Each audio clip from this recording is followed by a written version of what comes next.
Ini halo sana. Ini materi ini. Terus gimana?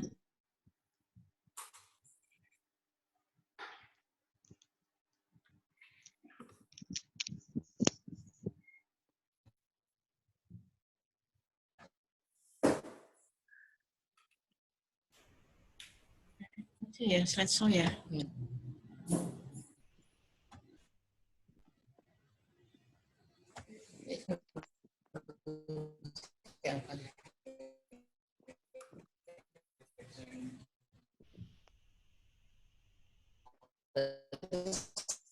Soalnya ini ya, nggak ke sini.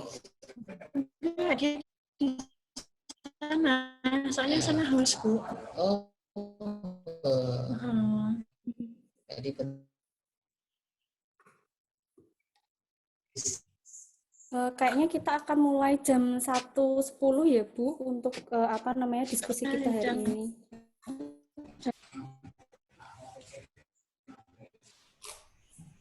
Halo, mau mulai jam berapa nih, Mbak?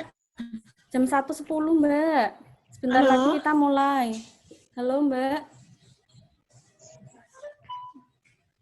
Ya, sebentar lagi jam 1:10. Citra, sebelum Ya. mulai, host bisa nge-mute semua partisipan kecuali yang akan ngomong. Kayaknya bisa. Mute semuanya, iya. Karena banyak yang belum di-mute.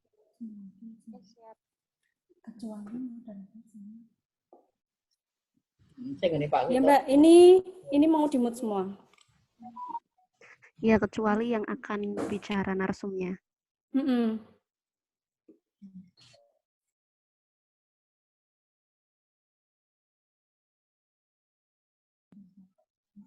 Ya, narsum dari DP3A Mbak Santi sama aku berdua yang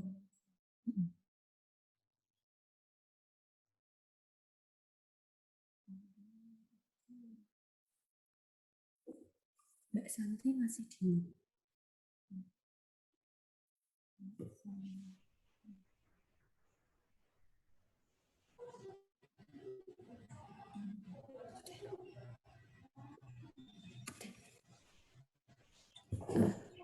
kamera sepi sih di kafe sepi ya.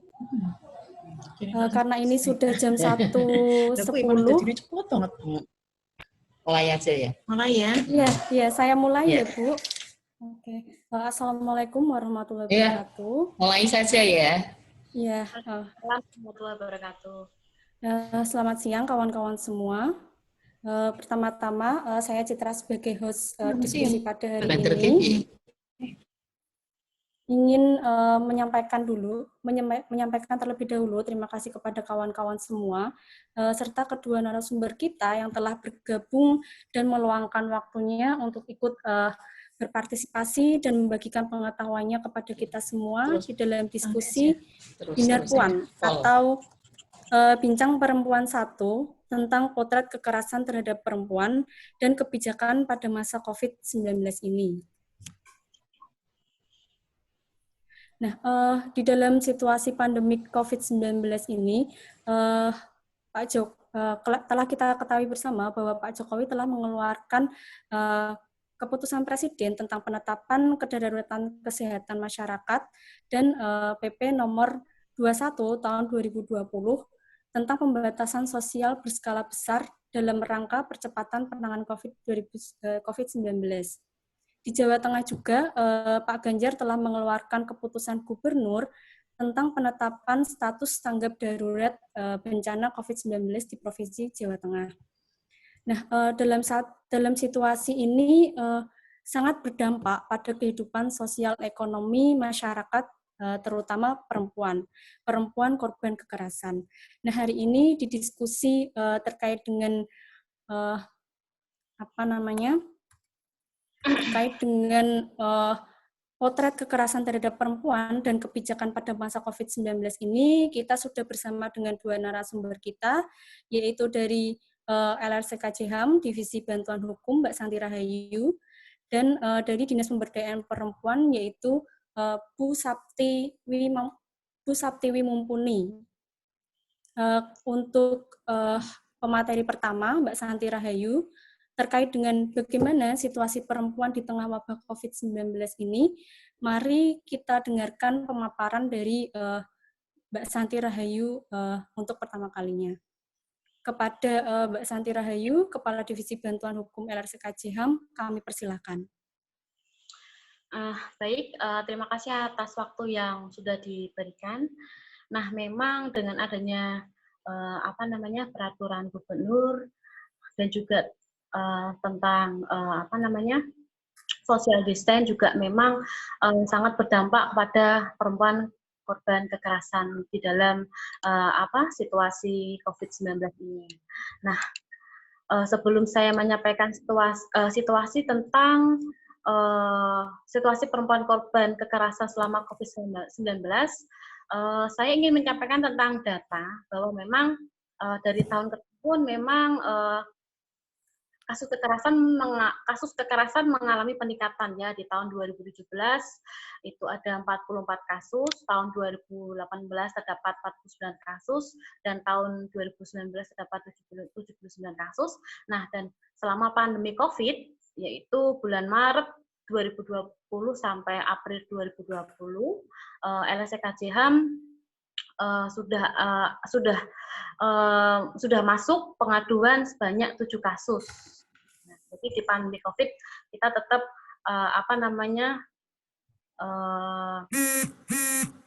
tetap menerima pengaduan dari perempuan korban kekerasan. Nah, kemudian untuk situasi perempuan korban kekerasan selama COVID memang sangat berdampak sekali bagi perempuan.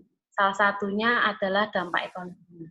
Nah, banyak perempuan yang memang mengeluhkan dengan adanya social distance, mereka banyak mengalami berkurangnya pemasukan dalam rumah tangganya. Salah satunya itu dampak yang dialami oleh suami mereka, yaitu yang mengalami PHK dari perusahaan. Nah, ini ya mengakibatkan berkurangnya pemasukan dalam rumah tangga. Dan selain berkurangnya, ada juga yang tidak mempunyai pemasukan sama sekali dalam rumah tangganya ya. Seperti perempuan yang bekerja sebagai tukang pijat, yang dimana dia hanya mengandalkan pekerjaannya melalui sebuah aplikasi ya, GoMeset. Namun karena situasi pandemik ini dinonaktifkan sehingga perempuan tidak bisa bekerja. Ada juga guru les yang dimana sebelum COVID beliau ini sering datang ke rumah muridnya, kemudian memberikan les. Namun karena adanya COVID, kemudian juga adanya pembatasan social distancing, nah ini kemudian untuk guru les itu diberhentikan untuk sementara. Kemudian akhirnya dampaknya apa? Dampaknya tidak ada penghasilan bagi perempuan. Nah, usaha-usaha ekonomi kecil yang menjadi sumber pencarian utama sebagian besar kaum perempuan juga sepi pemasukan, seperti pedagang sayur, pedagang buah, penjual makanan sekolahan, jasa laundry, kemudian ada pedagang pulsa, pedagang sandal, pedagang mainan, juga banyak sekali yang mengeluh penghasilan mereka menurun drastis. Nah, selama sebelum COVID, mereka sangat mudah sekali untuk memasarkan dagangannya. Namun karena COVID, mereka sangat sulit karena omsetnya sangat menurun ya, karena memang terjadi social distancing. Dan yang paling penting banyak bahan-bahan pokok itu mulai langka dan mulai mahal. Seperti contoh gula pasir itu ya, juga mulai langka dan ketika ada pun juga mahal. Kemudian kebutuhan pokok lainnya, kebutuhan dapur itu juga banyak yang mengeluhkan harga-harga mulai mahal seperti itu. Nah, kemudian juga ada dampak psikis. Nah, perlu kita ketahui bahwa selama ini banyak sekolah-sekolah maupun sekolah-sekolahan yang diliburkan, perusahaan yang banyak sekali PHK. Salah satunya dialami oleh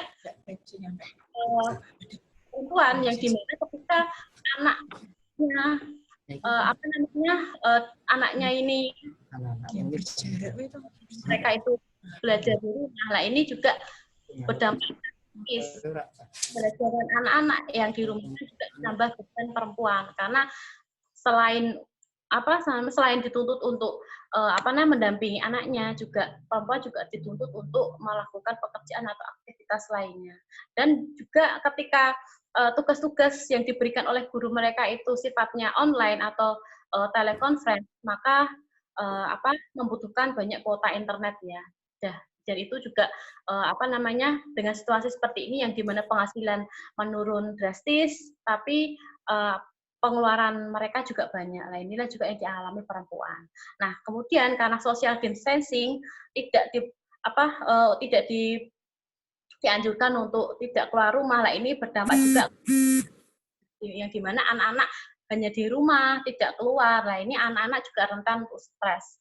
Anak-anak stres, kemudian juga berdampak juga ke ibunya yang dimana ibunya yang mendampingi, mengerjakan PR, kemudian juga mengerjakan aktivitas lainnya. Ya ini juga berkontribusi orang tuanya juga stres juga seperti itu.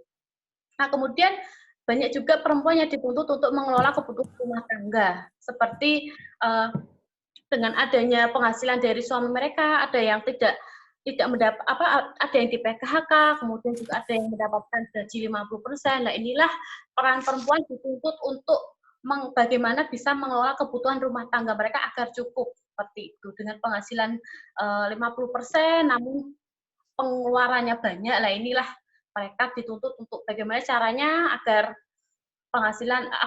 kebutuhan rumah tangga tercukupi, kemudian juga kebutuhan makan, pangan juga tersedia. Nah, ini juga membuat dampak psikis ke perempuan, dan seperti kita ketahui bahwa memang ketika perempuan dia stay di rumah terus, dia akan cenderung merasa jenuh ya karena tidak ada aktivitas di rumah. Nah, ini juga berkontribusi ke tingkat kesehatan mental dia ya, mental perempuan. Nah, juga ada juga yang suami yang sering marah-marah karena suami juga terkena dampak tidak yang awalnya mereka bekerja kemudian tidak bekerja sehingga di rumah terus. Nah, ini kemudian suami marah-marah dan perempuan yang menjadi sasaran kemarahannya seperti itu. Nah, kemudian juga adanya stereotip ya. Kita juga menemukan adanya stereotip. Stereotip ini dilekatkan pada perempuan yang mempunyai usaha laundry dan sayuran keliling. Nah, di mana stereotip ini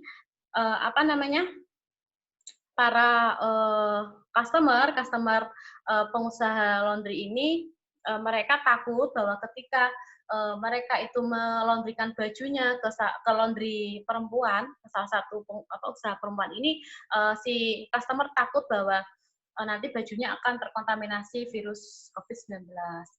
Dan hal ini juga dialami oleh pedagang sayuran keliling, yang dimana ketika mereka itu menjajankan dagangannya berjalan menuju kompleks ke kompleks, nah banyak sekali kompleks perumahan yang di portal, yang ditutup sehingga tidak si pedagang ini tidak mempunyai akses untuk masuk seperti itu. Dan juga juga melekat stigma di mana ada cerita dari salah satu sebuah perumahan yang dimana mereka itu takut ketika ada pedagang keliling yang melewat atau mungkin menjajankan dagangannya ke perumahan mereka, karena pernah ada suatu cerita bahwa pasien COVID-19 itu mereka terkena penularan virus dari pedagang keliling. Lah, dari berita-berita itulah kemudian pedagang-pedagang ini juga terkena imbas dari stigma seperti itu. Jadi adanya stereotip yang berakibat pedagang ini sudah kulaan ya, bahasa Jawa sudah kulaan, sudah membeli bahan-bahan produknya di pasar untuk dijual lagi, namun karena sepi pembeli akhirnya malah rugi dan tidak mendapatkan penghasilan.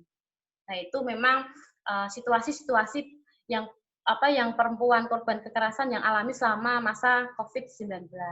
Nah, kemudian untuk potensi COVID-19 terhadap tingginya kasus KTP, nah karena memang kebijakan social distancing, kemudian karena suami tidak bisa bekerja mencari nafkah, sehingga akhirnya terjadilah konflik atau emosional di dalam rumah tangga. Nah, ini berpotensi seorang suami bisa melakukan kekerasan dalam rumah tangga.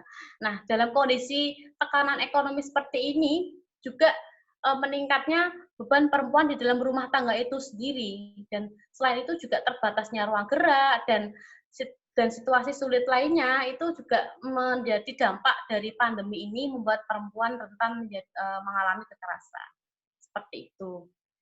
Nah, mungkin itu yang bisa saya sampaikan terkait dengan situasi perempuan korban kekerasan selama COVID. Memang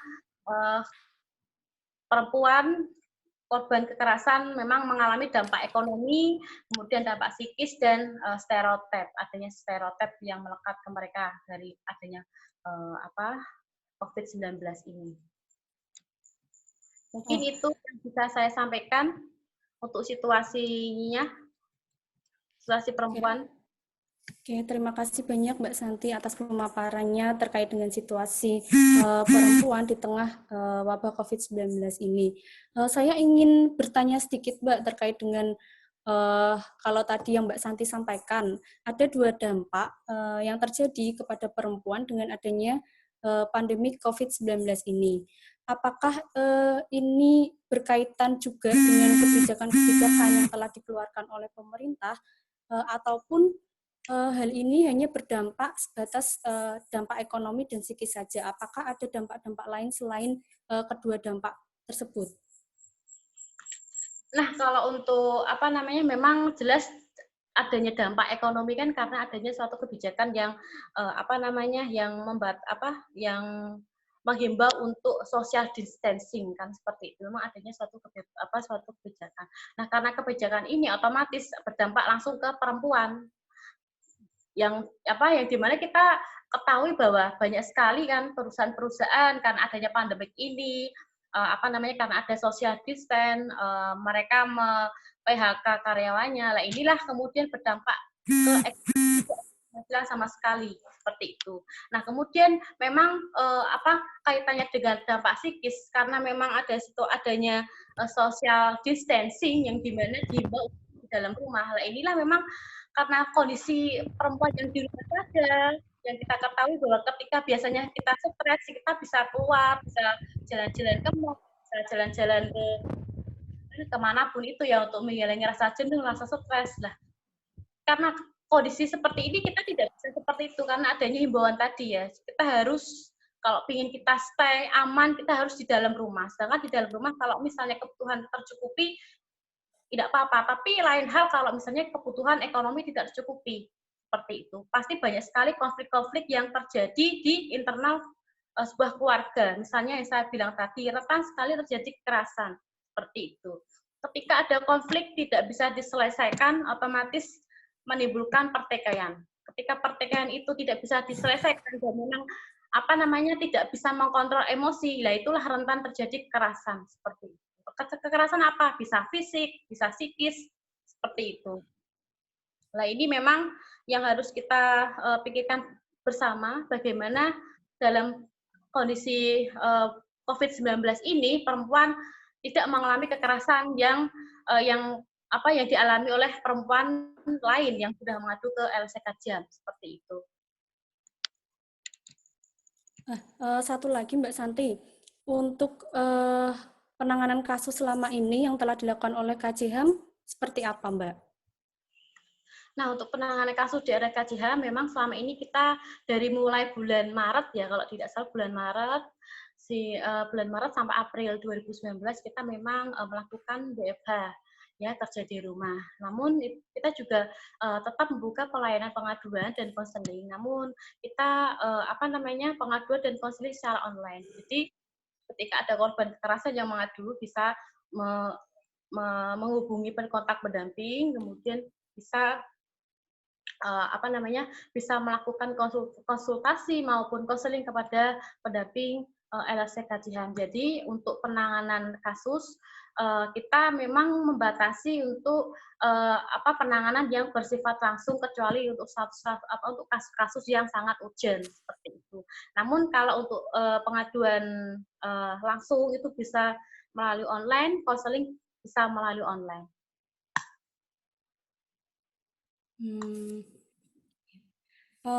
Untuk di masa pandemi ini, kira-kira yang paling banyak terjadi kekerasan itu kasus apa, Mbak? Kalau untuk banyak yang terjadi kekerasan itu yang pernah mengadu ke kajian ya hanya sekedar konsultasi itu kasus kekerasan dalam rumah tangga. Jadi ya sekali lagi karena dampak ekonomi yang dimana suaminya itu setiap hari memberikan uang nafkah, kemudian karena adanya PHK, kemudian suaminya stres kan, suaminya stres dan kemudian si perempuan ini yang menjadi sasaran emosi si suaminya seperti itu. Nah ini kan bisa ini kan juga masuk ke KDRT psikis ya seperti itu. Yang memang selama ini banyak yang mengadu itu yang sebatas konsultasi untuk kekerasan psikisnya saja, tapi sampai sejauh ini belum ada yang mengalami kekerasan fisik seperti itu.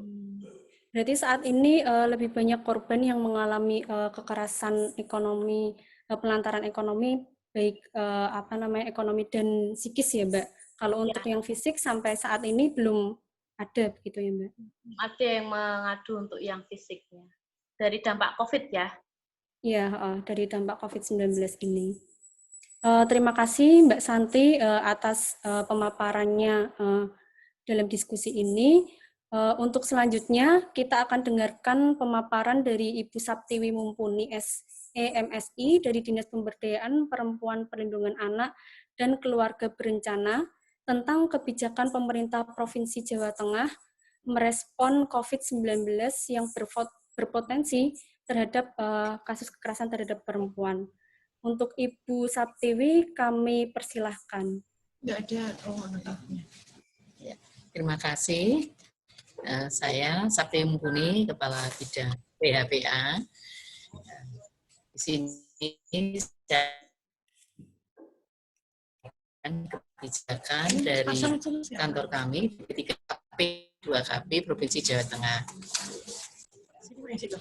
Materi ini belum disampaikan. Sebentar nih, ada ini sistem. Oh iya Bu, monggo. Materi tadi yang berjarak. Ya, kami ada kegiatan 10 aksi gerakan berjarak.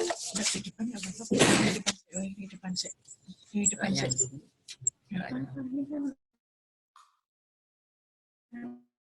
kebijakan kita.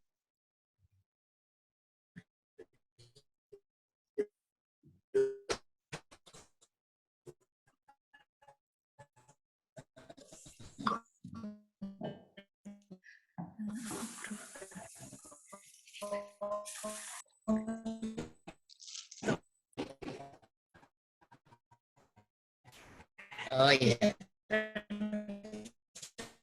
Oh iya. Ibu, tenang. Kalau dia, sebelah kono era wis tarik rene. Iki ditarik rene, jadi gede. Iya, sisi rene. Iya.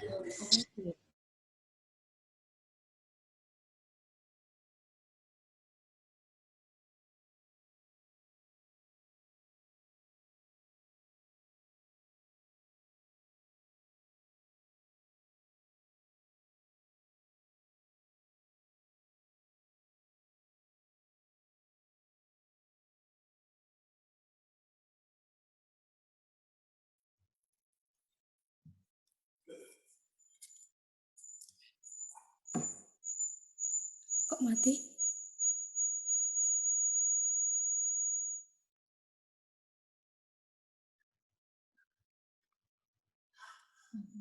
Oh, mati ibunya.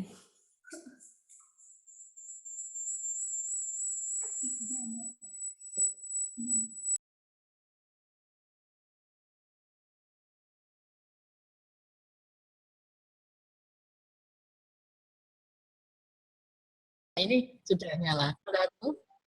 Coba cek 1, 2, 3, dengar nggak ini Mbak Santi? Mbak Dian? Halo, Dengar, Bu. Pak Mufidin. Dengar. Halo. Selamat siang. Halo, Bu. Ya, kami akan menyampaikan kebijakan pemerintah Provinsi Jawa Tengah merespon COVID-19 terhadap kasus kekerasan terhadap perempuan.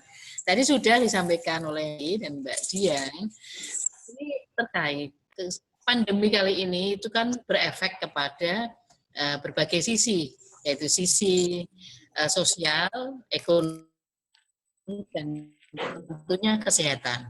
Kalau dari kesehatan sih kita tahu semua bahayanya. Terus kalau dari sisi ekonomi itu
Mohon maaf kawan-kawan, sepertinya dari DP3A sedang connect kembali.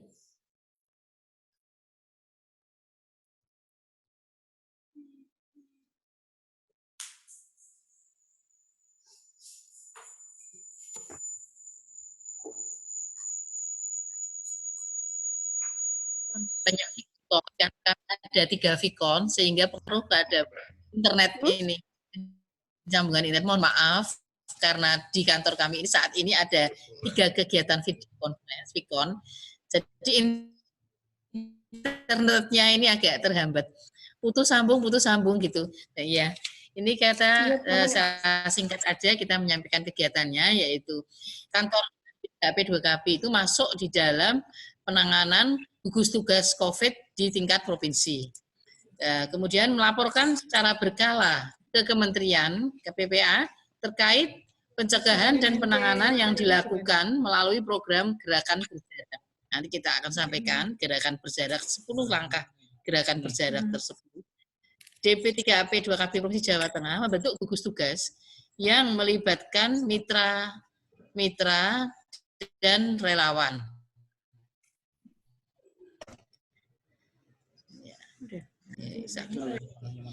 Untuk mengetahui atau melakukan deteksi dini kekerasan, DP3AP Provinsi Jawa Tengah melakukan Vicon koordinasi dengan kemarin sudah kita dengan forum anak, dengan kita sudah melakukan Vicon. Dengan mitra-mitra kita juga sudah melakukan Vicon, dan kita juga ada kegiatan Fan Jateng itu juga bekerja sama dengan kantor kita di P3KP untuk kegiatan vlog, lomba vlog dan lomba baca puisi dalam rangka Hari Kartini. Kemudian rencana kerja tim kecil aksi berjarak dan anak-anak berjarak menyusun tes untuk relawan pelaksanaan dan ke depan, yaitu kita perkirakan COVID ini dari bulan April sampai dengan Desember.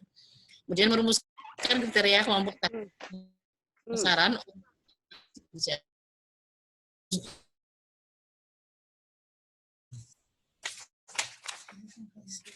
aksi. 10 aksi gerakan berjarak panduan untuk relawan ini adalah pastikan semua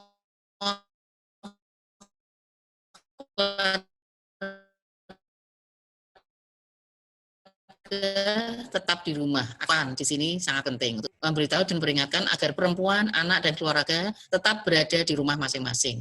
Kemudian 2, pastikan hak perempuan dan anak terpenuhi,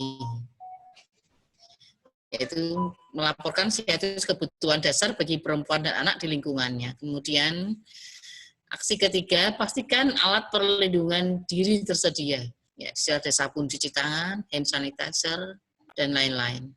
Kemudian pastikan menjaga kebersihan keluarga. Kebersihan keluarga kita ketahui dengan seringnya cuci tangan, begitu datang langsung ganti pakaian dan mandi, dan kebersihan lingkungannya. Pas kalau ada tempat cuci tanganlah sebelum masuk ke rumah. Di setiap yang bertanda itu diberi, pastikan menjaga jarak aman, yaitu jarak paling tidak 1-2 meter. Kita tidak boleh berkelompok dan tidak boleh saling berdekatan. Ini. Kemudian awasi keluar masuk orang dan barang. Ini kita bisa cek suhu yang untuk masuk ke lokasi, yang suhu, menyebarluaskan informasi yang benar, yang mendidik, yang positif, ya sifatnya kalau mendidik dan positif itu menambah ilmu.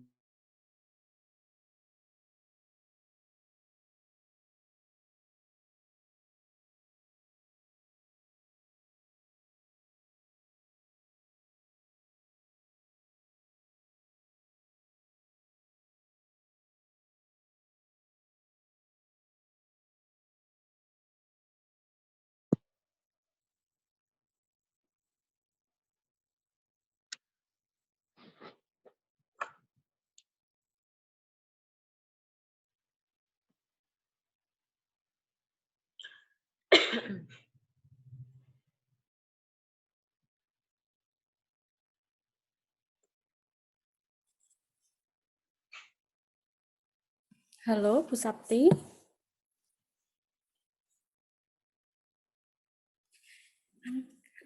Ibu Ikem.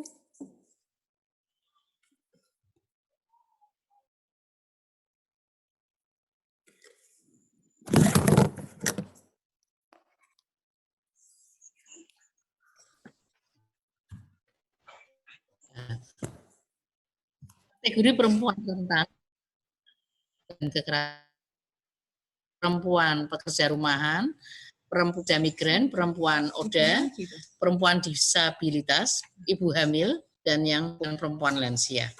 Kalau anak rentan, ini anak dengan anak korban kekerasan, anak yang sudah menikah, anak diasuh oleh lansia, kemudian anak yang diasuh oleh kakak yang difabel, kemudian anak yang kembali ke LKSA, Lembaga Pengaduan Anak atau Panti, anak usia sekolah, anak yang ortunya ODP atau PDP atau positif COVID-19, dan pekerja anak. Kriteria kebutuhan dasar, sehat, tercukupi kebutuhan pangan sehari-hari, ketersediaan air bersih, memastikan perempuan dan anak mempunyai tempat tinggal yang nyaman, aktif mengikuti pembelajaran secara daring atau aktif mengikuti pembelajaran dengan internet atau laptop. Kemudian perasaan aman dan nyaman berada di rumah dan lingkungannya, yaitu yang tidak mengalami kekerasan baik fisik, psikis, seksual, dan penelantaran.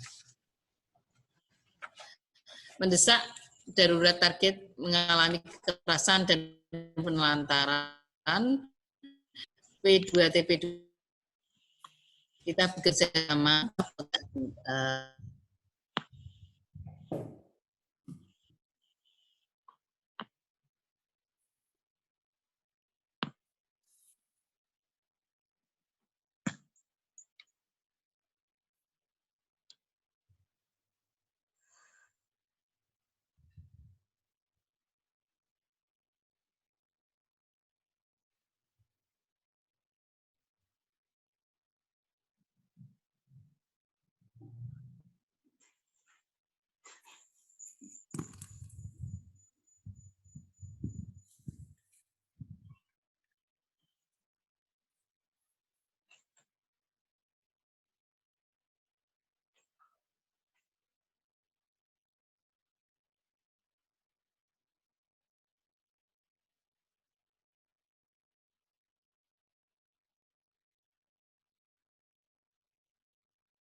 Halo, Bu Sapti.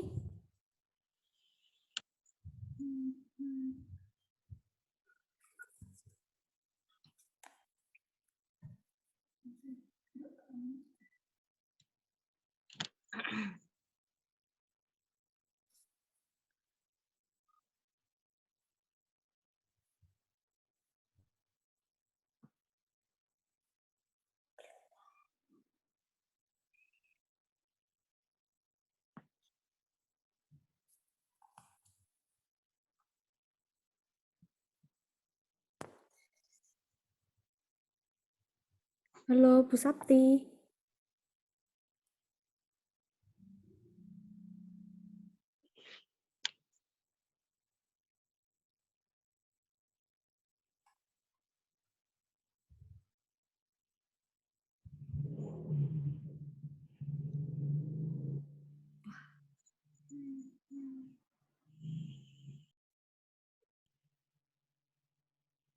Mohon maaf kawan-kawan, sepertinya jaringan dari Dinas PP terputus. Kita masih mencoba untuk menyambungkan kembali dengan ibunya.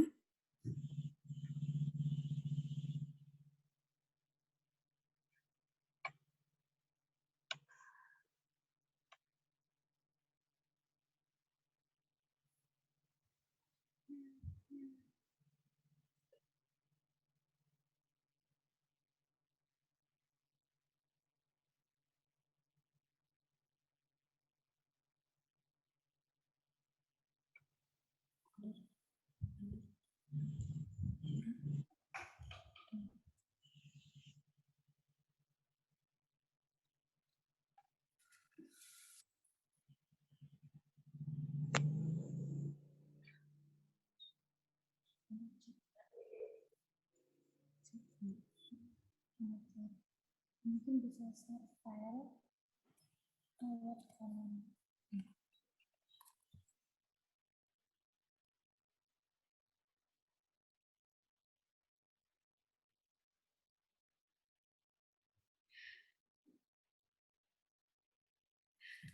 Kawan-kawan, mohon maaf sebelumnya karena jaringan Bu Sapti sepertinya kurang baik, maka kita bisa membuka sesi tanya jawab terlebih dahulu sambil menunggu Ibu Sapti bisa bergabung kembali bersama dengan kita. Bagi kawan-kawan yang ingin bertanya terkait dengan pemaparan yang tadi telah disampaikan oleh Mbak Santi dari Divisi Bantuan Hukum LRC KJHAM, bisa lewat chat ataupun secara langsung. Untuk kawan-kawan yang ingin bertanya, kami persilahkan.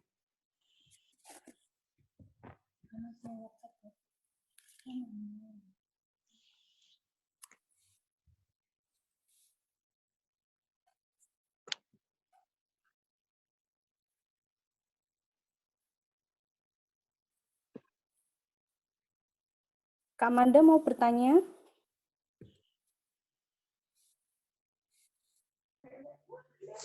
Iya, aku mau bertanya dong, Kak Citra. Boleh, Halo. silakan Kakak Manda. Halo. Oke. Jadi selamat siang kawan-kawan semua. Selamat siang juga dan selamat Hari Kartini. Tetap semangat untuk kita semua karena memang ya permasalahan itu kayaknya makin kesini makin kompleks aja ya, termasuk adanya situasi pandemi COVID-19 ini. Gitu kan. Mungkin pertanyaan saya sebenarnya nggak mengacu pada situasi kekerasan terhadap perempuan di masa pandemik ini, tapi lebih sharing aja sih ke pengalaman real dari kakak saya gitu kan, kak perempuan saya. Nah, jadi ceritanya kakak perempuan saya itu kan nikah, gitu kan. Nah, tinggal satu rumah sama keluarga besar yang dimana itu ada orang tua dan saudara-saudara si suami gitu kan. Awal pernikahan baik-baik aja, terus kemudian sampai akhirnya seolah ini kakak saya ini mengalami apa ya, seperti pelantaran ekonomi karena memang dari pihak suami pun tidak bisa memberikan nafkah, tapi juga sebenarnya itu bukan sesuatu hal yang dipermasalahkan untuk kakak saya karena memang suami kakak saya itu kan daksa, difabel daksa gitu kan.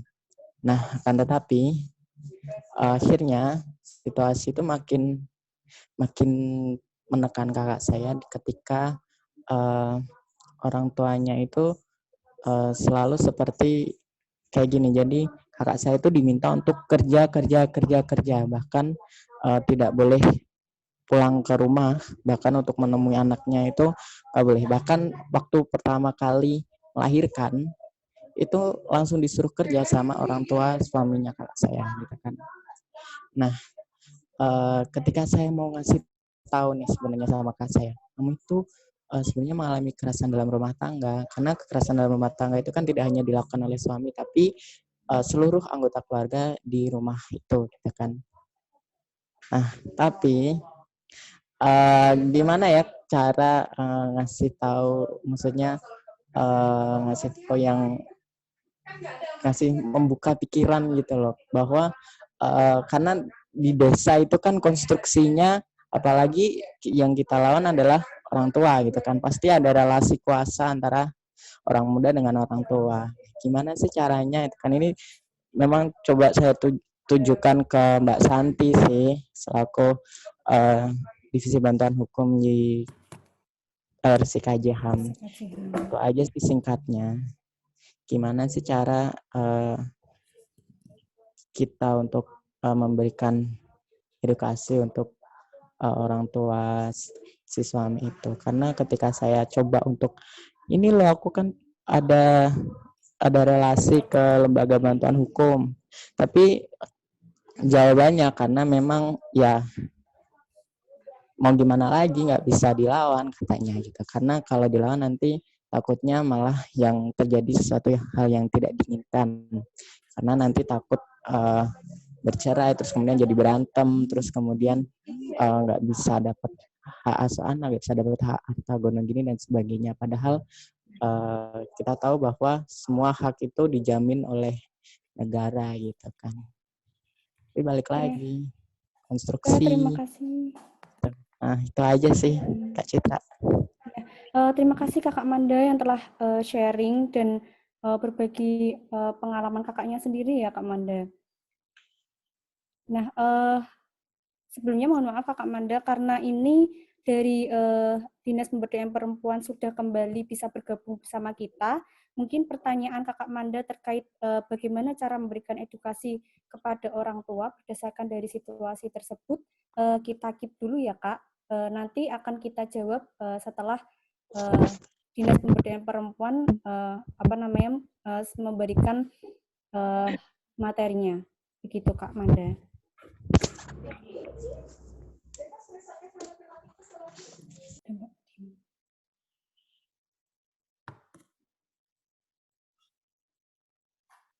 Berarti lihatnya mana?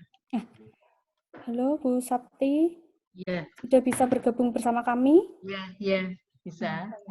Mana tadi materinya? Sudah selesai. Oh, udah. Oh, ya. Sudah. Jadi penjelasan ini aja. Penjelasan syarat. Halo. Halo Mbak Rina. Ya. Oh ya. Tadi sudah kami sampaikan penjelasan tentang 10 langkah program berjarak dari Kementerian KPPWA, yaitu tetapi kita dalam situasi pandemi COVID ini, meskipun itu kita tidak melupakan jadi pengaduan kasus kekerasan terhadap perempuan dan anak itu tetap dilakukan, bisa melalui online. Yaitu jika mendesak bisa datang ke kantor dengan tatap muka, tapi dengan memperhatikan protokol kesehatan, yaitu pakai masker, sering cuci tangan, dan jaga jarak. Kemudian rapat koordinasi kasus seperti ini kita lakukan dengan Sikom. Demikian dari kami. Mungkin kita bisa lanjut ke teman-teman yang lain atau nanti kita kalau ada yang perlu ditanyakan atau kita perlu diskusikan, nanti kita akan diskusi bersama. Jadi, terima kasih. Assalamualaikum warahmatullahi wabarakatuh. Halo, nambahin sedikit Halo. ya. Oh iya, boleh Mbak, silakan. Ya, tadi Bu Saktiwi kan sudah menjelaskan nih tentang 10 program berjarak. Jadi berjarak itu singkatan dari bersama jaga keluarga kita. Nah, itu merupakan program dari Kementerian PPPA. Terus di breakdown ke tingkat provinsi sampai ke tingkat kabupaten. Kita dari provinsi DP3 AP2KB Provinsi Jawa Tengah itu membuat tim teknis di mana anggotanya itu terdiri dari para relawan. Para relawan itu bisa dari LSM, dari lembaga swadaya masyarakat, bisa dari Satgas PPA, dan itu tujuannya sampai ke akar rumput.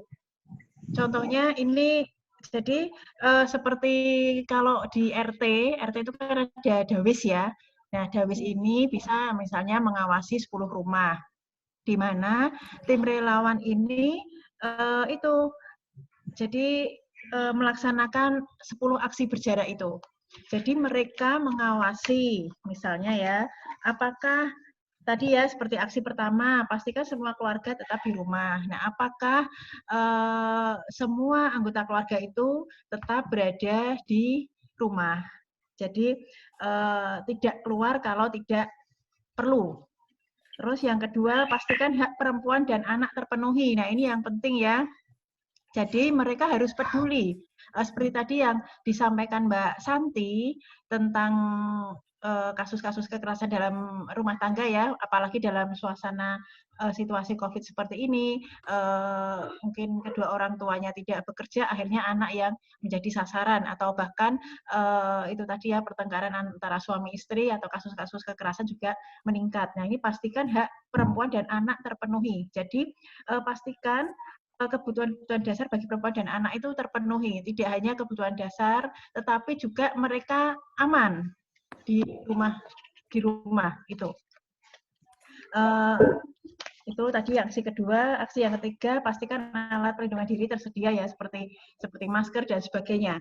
Nah, itu salah satunya ya. Jadi ini ada 10 langkah, dan itu memerlukan peran dari tim relawan untuk sampai mengawasi dari masing-masing keluarga. Jadi yang penting itu. Dan tentang pengaduan kasus kekerasan, untuk SPT ini tetap membuka layanan baik online maupun yang kalau memang terpaksa korban itu datang. Karena kemarin memang ada kasus korban itu datang ke SPT. Dan kami juga sudah mempunyai APD atau alat pelindung diri bagi apa namanya full timer ya, atau petugas di SPT. Ini tadi sebenarnya gambarnya ada sih, cuman terus internetnya wifi-nya mati-mati terus ya, jadi kita tidak bisa menampilkan bahwa mereka dalam memberikan bantuan itu sudah memakai APD. Jadi sudah benar-benar memperhatikan protokol kesehatan. Kalaupun memang ada korban yang datang ke sini, tetapi untuk layanan online kami tetap tetap membuka. Dan walaupun ini sedang di kantor kami memang ada WFH dan di SPT pun juga ada sistem seperti itu, tetapi setiap hari tetap ada yang tugas atau berjaga. Mungkin demikian yang bisa kami tambahkan, nanti kita bisa langsung sharing saja ya. Terima kasih. Oke, terima kasih Mbak Rina untuk penambahan materinya. Mungkin teman-teman yang lain selain Manda bisa bertanya kepada pemateri kita hari ini. Silakan. Oke, Mbak Citra, boleh saya bertanya? Oh iya, Mbak Cucu, silakan. Saya ini untuk DP3 ya. Tadi ya anak untuk yang konseling data. 2 hari yang lalu atau 3 hari yang lalu saya itu kan mendapat pengaduan, dan korban itu saya suruh lewat telepon, dia tidak mau gitu. Akhirnya korban itu dia datang ke rumah dengan rasa saya tidak ingin menerima dan saya ingin menerima itu saya bingung. Dengan terpaksa akhirnya saya menerima karena si korban itu benar-benar sangat membutuhkan seorang teman. Dan tidak hanya itu, ke hari kedua tidak hanya si korban dan malah satu keluarga. Kalau di DP 3A provinsi itu ada perlindungan dan pengamanan, dan bagaimana dengan kami, bagaimana cara kami melindungi diri gitu loh untuk wabah ini, kan kita tidak tahu. Walaupun memang di depan rumah saya sudah saya sediakan untuk sabun dan keran air, dan saya juga menyediakan hand sanitizer, tapi kan tidak ada, ya ada rasa takut tersendiri untuk saya gitu loh saat saya menerima pengaduan langsung dia datang ke rumah gitu loh. Solusinya bagaimana, kan kita tidak mempunyai perlindungan khusus. Tapi mau mati. Itu saja Mbak Citra pertanyaan saya.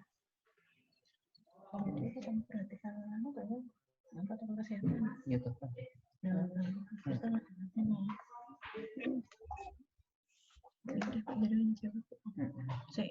Ini langsung dijawab kok ini loh, kalau korban datang gitu kan menangani korban, tetapi kan dia tuh nggak punya APD, ya minimal pakai masker. Teman-teman, memang kita melayani tatap muka dengan korban apabila datang ke kantor. Tapi kita kemarin sudah meminta bantuan APD, baju untuk itu, keamanan APD ke rumah sakit tubuh kita dapat 5.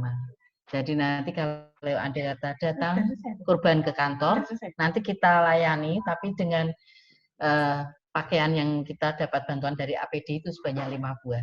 Mungkin korban juga kita suruh pakai baju seperti itu, terus yang melayani, dan protokol kesehatan tetap kita terapkan dengan memakai masker, jaga jarak, hand sanitizer, dan lain-lain. Begitu. Ya, jadi tetap dalam situasi seperti ini, pelayanan tetap kita utamakan. Jadi, monggo teman-teman yang lain. Saya mau bertanya. Silakan Mbak Mufidin. Ya, begini Ibu dan sahabat-sahabat sekalian, dengan adanya pandemi COVID-19 di Indonesia, kita benar-benar sudah merasakan adanya dampak ketimpangan gender, banyak sekali dampak pada ketimpangan gender.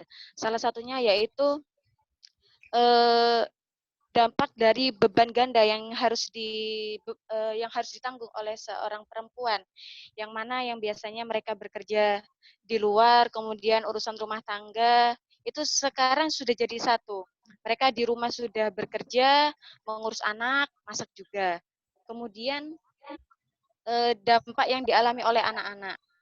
Dampak yang dialami oleh anak ini sangat bervariasi ya, mulai dari gurunya yang memberikan tugas yang terlalu banyak sehingga stres, kemudian dampak yang dialami oleh anak karena kedua orang tuanya yang masih kerja, khususnya yang kedua orang tuanya itu kerja di pabrik, itu kan kerjanya masih masuk ya Bu ya, masih belum di WFH, kecuali yang kantor-kantoran itu kan sudah WFH, tetapi para pekerja yang ada di pabrik itu kan masih tetap masuk. Jadi juga berdampak terhadap anak, yang mana sistem pembelajaran anak sekarang kan sudah mulai daring.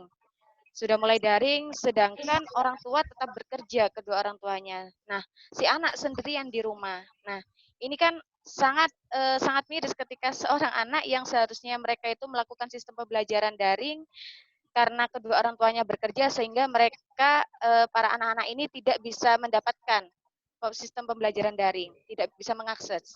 Kemudian juga dampak sosial yang terjadi pada perempuan ini, banyak para perempuan menjadi pelaku dan korban tindak kriminal.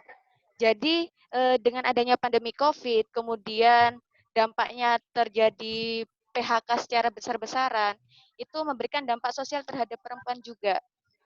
Karena di PHK, kemudian seorang perempuan tidak bisa tidak bisa mencari atau tidak bisa mendapatkan mata pencahariannya, sehingga terpaksa melakukan tindakan kriminal.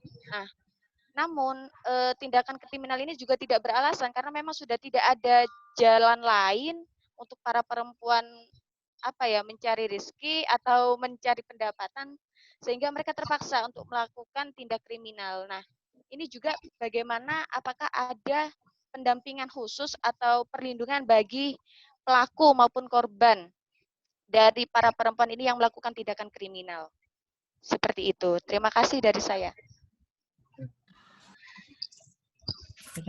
Memang Oke, dari Ibu Saptewi ingin memberikan jawaban. Ya, memang situasi dari sisi sosial ekonomi ini memang sangat berdampak. Karena perempuan itu kan dia kan ada yang sebagai kepala keluarga, ya, dan ada juga yang memang dia harus mengelola akibat dampak dari suami PHK, dan dia harus keterbatasan ekonomi ini dia harus yang tanggung dengan. Tetapi kalau ada kasus pendampingan, kami hanya pendampingan hanya pada korban, jadi korban kekerasan. Untuk pelaku tidak, ya. Kalau terjadi korban, kita memang kantor kita tugasnya, tupoksi kita adalah mendampingi korban. Kalau korbannya itu perempuan, ya kita dampingi. Gitu. Menambahi ya, saya menambahi. Jadi untuk mengatasi seperti itu, sebenarnya pemerintah kan memang tidak tinggal diam ya. Jadi di Provinsi Jawa Tengah sendiri itu juga kita tuh diminta untuk mendata. Jadi perempuan yang korban PHK itu berapa, atau mungkin dari PMI, pekerja migran Indonesia yang pulang ke tanah air itu berapa. Jadi memang pendataan itu memang sangat perlu, dan ini memang terus-menerus kita itu mendata, dan pemerintah itu akan memberikan semacam bantuan ya, pengaman sosial dan pengaman ekonomi. Nah, ini memang sedang proses menuju ke sana. Jadi untuk mengatasi itu semua, kebijakan dari pemerintah provinsi itu dari tingkat pusat, provinsi, kabupaten, kota, itu nanti ada semacam program jaring pengaman sosial dan jaring pengaman ekonomi. Begitu. Terima kasih. Boleh tanya Mbak Rina? Untuk untuk bisa mengakses itu, apakah Dinas PP jemput bola, atau perempuan yang di PHK ataupun baik perempuan maupun laki-laki yang di PHK itu bisa datang langsung ke DP3AKB? Sasaran kita tergantung, kita kan ada 2 sasaran ya. Bantuan dari pemerintah itu jaring pengaman sosial yang dikelola ketuanya adalah Dinas Sosial, dan kalau kita jaring pengaman ekonomi, kita bersama tim dari ekonomi. Iya, kita ada DP3AKB, Dinas Tenaga Kerja, Dinas Koperasi, dan dinas-dinas teknis lainnya itu masuk ke dalam jaringan pengaman ekonomi. Ya. Naker-naker kan mengelola itu tenaga-tenaga kerja yang di PHK. Memang untuk sosial, pemerintah sedang menganggarkan sekian triliun untuk bantuan sembako bagi perempuan yang terkena ini. Kita sedang didata ke Dinas Sosial. Jadi silakan nanti para perempuan yang menjadi korban PHK atau membutuhkan bisa datang ke Dinas Sosial. Gitu. Di sana disediakan untuk bantuan sembako bagi termasuk kepada para perempuan. Anten. Ya, jadi gini, untuk pendataan itu yang tadi jaring pengaman sosial itu kan yang mereka yang sudah tercantum di DTKS ya. Jadi memang datanya itu sudah masuk di DTKS, Data Terpadu Kesejahteraan Sosial. Nah, yang di DP3AKB, karena kita itu fungsinya tadi jaring pengaman ekonomi, itu yang kita sasar adalah 6 kelompok rentan. 6 kelompok rentan itu apa aja ya?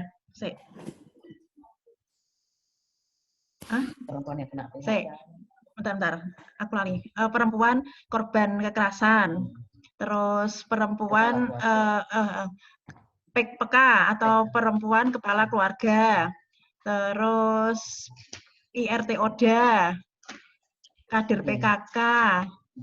Apa lagi? Wah, saya lupa. Oh, nggak ada tuh. Oh, pekerja migran, terus perempuan disabilitas. Nah, yang kita sasar nanti itu 6 kelompok rentan itu, dan yang mendata adalah kabupaten kota. Dan mereka yang nanti akan kita berikan bantuan JPE ini tidak masuk dalam DTKS. Jadi yang belum menerima bantuan apapun itu. Dan bantuannya itu semacam pemberdayaan, mereka nanti membuat masker. Pemberdayaan ekonomi berarti ya, Mbak? Ya, pemberdayaan ekonomi khusus membuat masker. Begitu. Oke, terima kasih Mbak Rina dan Bu Saptiwi. Tadi di awal sudah ada Kak Manda yang juga bertanya ya, untuk yang ditujukan untuk Mbak Santi terkait dengan bagaimana cara memberikan edukasi kepada orang tua ketika terjadi kekerasan dalam rumah tangga begitu. Mungkin Mbak Santi bisa menjawab dari pertanyaan Kak Manda. Oke. Nah, untuk dari pertanyaan dari Manda ini kan permasalahannya kompleks ya, dia bilang ya bahwa memang kasus ini dialami oleh kakak perempuannya yang sudah menikah, kemudian tinggal bersama keluarga besar ya, dan mengalami dan kami difabel daksa dan orang tua minta kerja ya, jadi cara cara mengasih tahu ke kalau ada relasi kuasa gitu ya, karena bagaimana cara mengedukasi atau ya maksudnya ke korbannya, maksudnya bagaimana cara kita tuh mengedukasi agar korban itu paham tentang hak-haknya. Mungkin hampir sama ya. Kalau untuk LSC Kadem sendiri, ketika kita itu kita bahasakan konseling, kita memang menggunakan cara-cara yang membuat perempuan itu nyaman ya. Misalnya konseling pun juga memperlihatkan menentukan tempat yang nyaman begitu. Nah, memang menjadi suatu tantangan ya ketika memang perempuan itu tidak paham tentang apa sih hak yang ada pada dirinya. Nah, itu memang perlu kita sampaikan dulu tentang hak perempuan. Nah, untuk cara memberitahu, kalau saya melihat ini kan yang diberitahu itu orang tua ya. Jadi karena gini ya, karena memang ini ada relasi kuasa dan kita memberitahu ke orang tua. Memang kalau untuk berbicara tentang relasi kuasa tidak bisa ya kita itu memberikan edukasi ke orang tua, tentu perlu melibatkan orang yang seusia dengan orang tua si mbaknya ini. Jadi biar terkesan kalau misalnya orang tua itu dinasihati sama anak kecil itu kan ibaratnya tidak akan didengar. Jadi memang harus melibatkan orang-orang yang mempunyai usia yang sama dengan orang tuanya, kemudian juga pemahamannya yang sama seperti itu. Nah, kemudian untuk ke kakaknya ya, karena mengalami penelantaran ekonomi, lah memang untuk konseling itu tidak bisa dilakukan sekali atau 2 kali ya, harus intens seperti itu. Lah, untuk yang yang awal memang harus diberikan hak-haknya. Hak sebagai istri itu apa? Misalnya ya hak sebagai istri ya berhak mendapatkan nafkah, kemudian juga mendapatkan penghidupan yang layak, berhak mendapatkan kasih sayang atau berhak mendapatkan lingkungan yang aman. Lah itu memang perlu ditekankan kepada kakaknya. Karena kalau dia itu tidak sadar sebagai korban itu juga menjadi tantangan sendiri seperti itu. Untuk konseling pun harus dilakukan berkali-kali sampai sampai si kakaknya itu paham mengenai dan bisa mengidentifikasikan dirinya sendiri apakah saya ini korban atau tidak seperti itu. Nah, dan juga yang perlu diperhatikan yaitu tentang keputusan yang akan diambil. Nah, untuk keputusan yang akan diambil itu memang kita sebagai keluarga atau sebagai pendamping pun tidak bisa keputusan itu saya yang memutuskan. Kemudian kamu harus seperti ini harus misalnya harus cerai seperti ini tidak. Jadi ya kita tetap akan memberikan informasi mengenai hak-haknya dan juga kita memberikan gambaran tentang permasalahannya ketika si kakaknya memilih bertahan dengan suaminya yang difabel daksa ya. Jadi nanti resikonya akan seperti ini kalau bertahan, kemudian hal positifnya akan seperti ini kalau bertahan dengan suaminya. Itu yang perlu kita tanamkan ke korban agar ketika si korban itu memutuskan itu harus paham resiko yang akan mereka hadapi ke depan seperti itu. Jadi kita tidak bisa memaksa kemudian harus seperti ini. Jadi semua itu yang memutuskan adalah korban sendiri. Nah, maka oleh karena itu memang ya sebagai keluarga untuk pendekatan memang tidak bisa sekali, 2 kali, memang harus intens berkali-kali, kemudian dilakukan di tempat yang enak, yang nyaman, bahasa pun juga yang mudah dipahami oleh kakaknya atau korban seperti itu. Mungkin itu yang yang bisa saya sampaikan untuk cara mengkonseling atau mengedukasi perempuan korban ya. Terima kasih. Cuma kalau untuk mengedukasi orang tua tadi kan bilangnya mengedukasi orang tuanya karena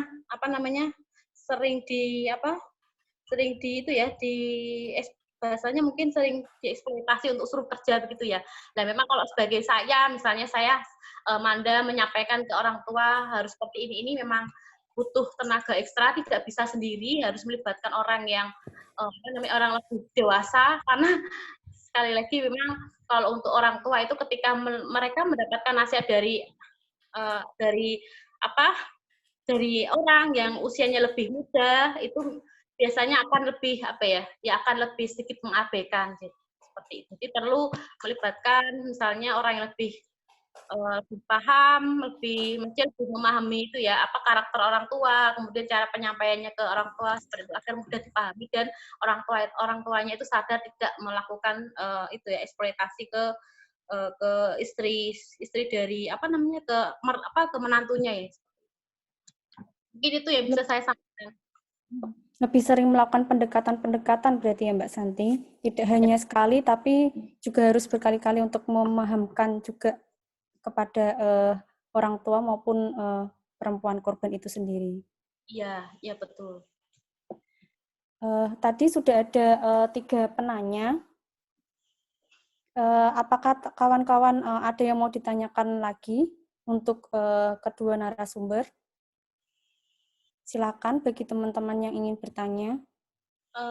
Mungkin boleh menanggapi dari Mbak Cucu ya. Mbak Cucu ini kan tadi ada korban, teman datang ke keluarga, datang ke rumah pendamping ya. Kemudian bagaimana keamanan pendamping karena tidak punya perlindungan khusus. Nah ini ini untuk situasi seperti ini itu juga pernah kajian alami karena memang selama pandemi COVID-19 kita juga melakukan pendampingan yang bersifat urgent. Nah, ketika melakukan pendampingan yang paling terpenting itu kita tetap sesuai dengan standar kesehatan WHO ya. Jadi harus pakai masker, kemudian harus jaga jarak, kemudian juga sering cuci tangan. Intinya seperti itu. Kalau 3 indikator ini dilakukan itu ya insya Allah akan aman. Itu juga karena saya mengalami sendiri ya sih. Yang penting tidak kontak langsung, tidak bersentuhan. Kemudian juga kita pakai masker dan kita juga sedia hand sanitizer. Karena melihat situasi korban datang ke rumah pendamping itu kan berarti memang kondisi psikologisnya kan memang butuh teman atau butuh teman curhat dan di sini kita kan tidak boleh menolak ya. Namun standar-standar dari kesehatan WHO ini harus kita terapkan begitu dan juga kita memberikan pemahaman juga ke korban. Maksudnya takutnya kan korban itu tersinggung ya kalau tidak dijelaskan kenapa kok jaga jarak, kemudian kenapa kok pakai masker. Lah itu memang perlu dijelaskan ke korban bahwa situasi seperti ini alangkah lebih baiknya memang sama-sama bukan untuk kepentingan pendamping namun kepentingan korban juga. Jadi harus dijelaskan dan kalau memang butuh masker, lah itu bisa kita memberikan masker. Lah kita sama-sama melakukan itu. Konseling pun juga bisa dilakukan tidak hanya tatap muka datang, cuma sebisa mungkin dialihkan untuk konseling secara online seperti itu.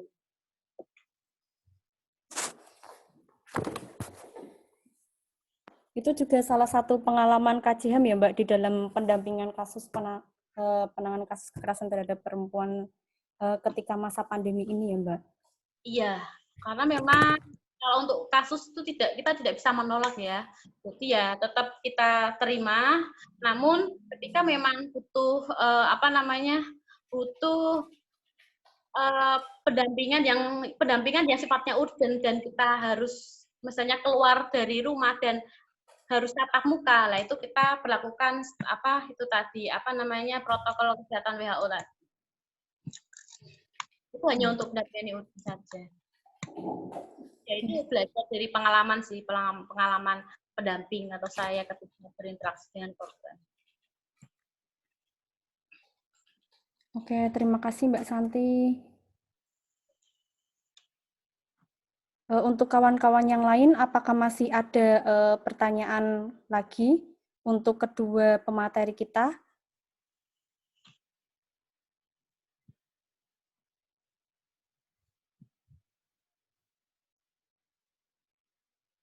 Jika memang tidak ada kawan-kawan atau peserta yang ingin bertanya kepada kedua pemateri kita, mungkin bisa kita tutup diskusi hari ini. Tapi sebelumnya, mungkin dari kedua pemateri, apakah ada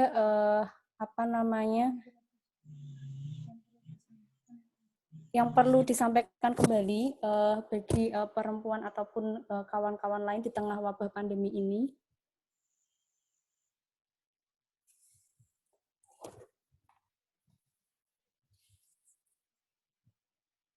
Yang ada Vikon program berjarak dengan KPPA yang tadi ya bersama jaga keluarga kita. Itu memang menuntut peran dari semua orang ya sadar diri dan juga menuntut peran dari relawan ya untuk saling mengingatkan ya terhadap masing-masing keluarga. Nah, ini saya juga pengen bertanya nih, boleh ya?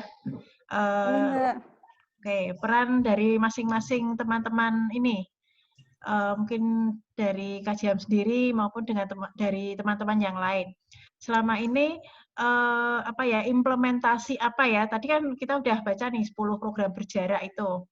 Ya intinya bahwa kita itu harus menjaga dan saling mengingatkan ya antar keluarga. Nah, implementasi apa yang sudah dilaksanakan oleh lembaga-lembaga ini?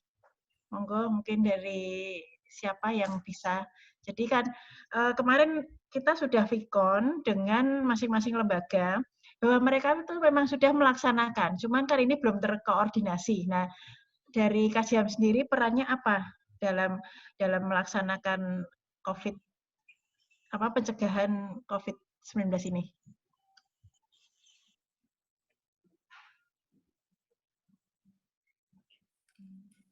Nah, mungkin Mbak Santi bisa membantu terkait dengan apa saja yang sudah dilakukan oleh LRC KJHAM di tengah wabah pandemi COVID-19 ini, mungkin diskusi komunitas dan yang lainnya, Mbak Santi. Baik. Nah, untuk pencegahan COVID, memang kita kita kan memang punya grup ya, grup yang terdiri dari beberapa survivor. Nah, yang Kajam lakukan yaitu kita ketika memang ada pandemi COVID, kita langsung berdiskusi dengan para survivor untuk menggali kira-kira apa saja dampak yang dialami oleh mereka, seperti itu. Nah, memang dari diskusi itu kemudian muncullah dampak-dampak yang dialami mereka. Salah satunya tadi ya ekonomi, kemudian muncul kekerasan seperti itu, kemudian juga ada dampak psikis. Nah, itu diskusi-diskusi yang setiap bulan itu kita lakukan seperti itu, Mbak Dewi. Nah, juga kita selain itu juga kita tetap melakukan pendampingan kasus, tetap kita lakukan, namun juga sesuai dengan tadi ya prosedur WHO tentang sesuai dengan dan kita juga kesehatan. Dalam penanganan kasus ini juga kita kita juga sedang mengusahakan masker dan hand sanitizer untuk korban dan pendamping. Jadi biar pendamping aman dan korban aman. Kita mengadakan pengadaan masker dan hand sanitizer, kemudian mungkin itu ya yang bisa saya tahu yang kajian sudah lakukan. Kemudian juga kita juga mengelis ya kira-kira perempuan korban perempuan mana saja kategori tadi yang Mbak Dewi jelaskan soal jaring Mbak sosial dan ekonomi. Jaring pengaman ekonomi. JPE. Jaring pengaman ekonomi. Kira-kira perempuan korban yang berdampak dan memenuhi klasifikasi tadi ya, yang ada korban KTP, kemudian ada ODA. Nah, itu juga kita saat ini sudah mengidentifikasi kira-kira perempuan mana yang berdampak. Nah, itu yang sudah kita lakukan. Mungkin mau ditambahi dengan teman-teman yang lain, mungkin Kajar, Citra.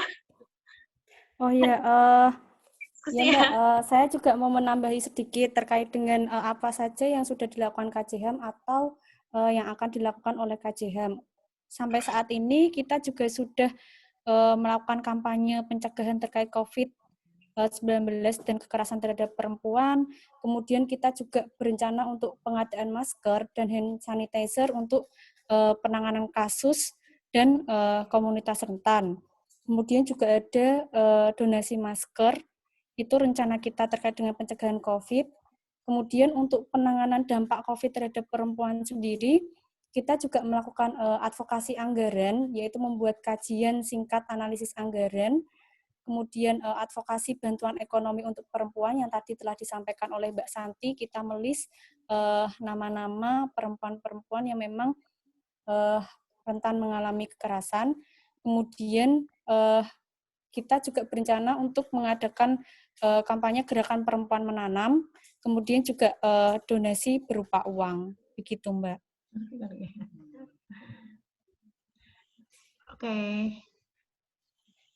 Berarti memang semua udah bergerak bersama ya, cuman kan dengan Bikon ini kan kita jadi tahu gitu peran dari masing-masing lembaga, terutama dari KJHAM sendiri. Iya. Iya.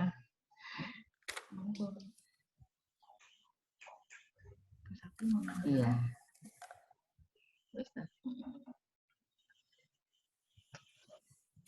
Oh ya, Mbak, mau tanya satu lagi, boleh?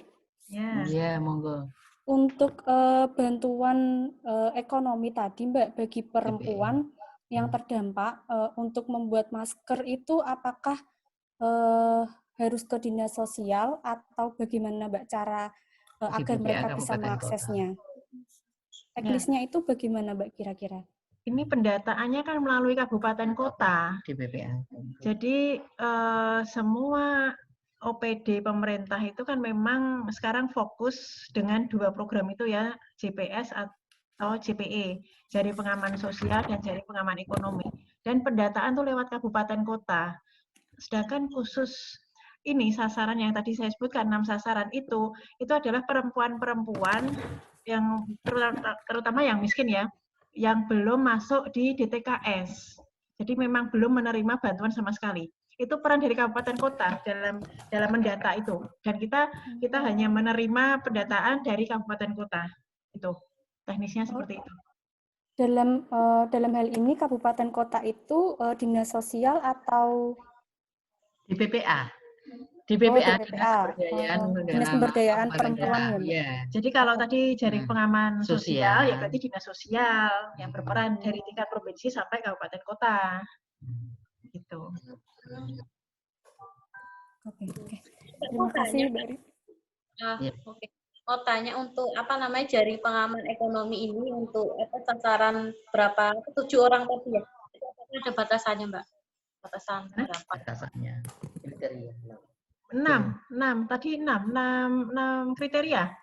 Iya, 6 kriteria itu apakah per kriteria itu ada batasannya? Misalnya 1.000 orang atau totalnya 17.000. Totalnya 17.000 orang se-Jawa Tengah. Dan ke kecamatan juga. Halo, Mbak. 17.000 orang se-Jawa Tengah ya, Mbak? Jawa Tengah. Jadi tiap kabupaten kota itu kuotanya sendiri-sendiri. Tergantung kecamatannya. Ya, jadi tiap kabupaten kota, mungkin Kabupaten Semarang dan Kabupaten Sragen misalnya itu jumlah kuotanya berbeda-beda. Sebentar Bu, mau tanya untuk DP3. Jadi ini kan dikhususkan untuk perempuan yang benar-benar belum mendapatkan bantuan ya. Kalau yang sudah mendapatkan bantuan PKH, apakah itu bisa masuk data atau tidak ya? Terima kasih. Maksudnya data di mana? Data yang penerimaan ini di JPE ini? Bantuan itu tadi ya. Jadi kita fokusnya yang belum masuk pendataan apapun, baik PKH atau bantuan-bantuan lainnya. Ya, jadi di luar DTKS. Tapi kalau yang sudah masuk di DTKS itu nanti di Jaring Pengaman Sosial atau mungkin dari OPD lainnya. Mau dipakai? Kimes baru.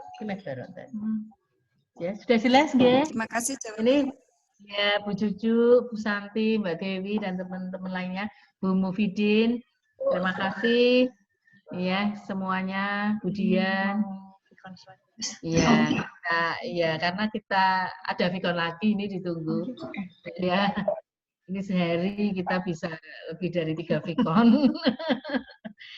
Ya, terima kasih kebersamaannya dan terima kasih masukan-masukannya dan akan kita laporkan kepada Ibu Kepala Dinas di P3AP2KP. Ya. Demikian, selamat. Terima kasih ya. Terima kasih. Kita mundur dulu ya. Oh ya, terima kasih Mbak Dewi. Selamat sore dan menjelang sore. Ya, terima kasih Mbak Rina. Warahmatullahi wabarakatuh. Selamat sore. Tidak terasa ya kawan-kawan, kita sudah memasuki akhir diskusi hari ini. Dan alhamdulillah diskusinya hari ini sungguh sangat efektif dan terima kasih juga sekali lagi kami sampaikan kepada teman-teman yang sudah meluangkan waktunya untuk ikut bergabung bersama diskusi kita hari ini. Dan terima kasih juga kepada kedua narasumber yang telah meluangkan waktunya dan untuk ikut berpartisipasi dan membagikan pengetahuannya lewat materi-materi yang telah disampaikan kepada kita semua. Saya tutup diskusi hari ini dalam rangka memperingati Hari Kartini, dan kita juga sudah mendengarkan tentang bagaimana situasi perempuan di tengah wabah COVID-19 dan tentang kebijakan pemerintah Provinsi Jawa Tengah dalam merespon COVID-19 yang berpotensi terhadap kasus kekerasan terhadap perempuan.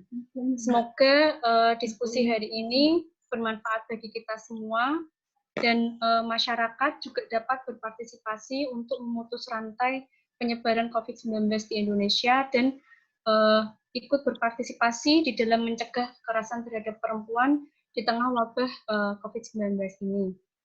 Saya Citra sebagai host hari ini menyampaikan banyak terima kasih dan mohon maaf apabila ada kesalahan dan kekurangan. Wassalamualaikum warahmatullahi wabarakatuh. Waalaikumsalam warahmatullahi wabarakatuh.